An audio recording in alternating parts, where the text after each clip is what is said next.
A leaking head is one of the most frequent bathroom failures. You may replace it by yourself, which will allow you to extend the service life of your mixer. Before proceeding to the replacement procedure, cut off the water flow on the angle valves and prepare appropriate tools. Begin with prising and removing the hole plug.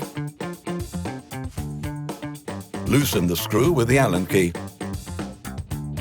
Remove the grip and then unscrew the rosette.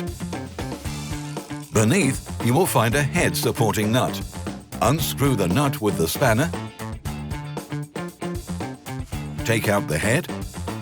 Wipe the housing inside, then insert a new head as indicated. Make sure to put in the head correctly, that is, so its stabilizing keys match their respective dedicated holes in the housing. Now you can put the mixer together.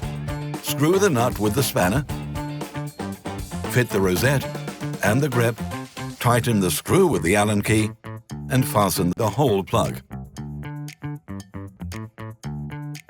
Open the angle water valves. Done! It has taken you no more than a few minutes. However, if you find it difficult, call a professional for help.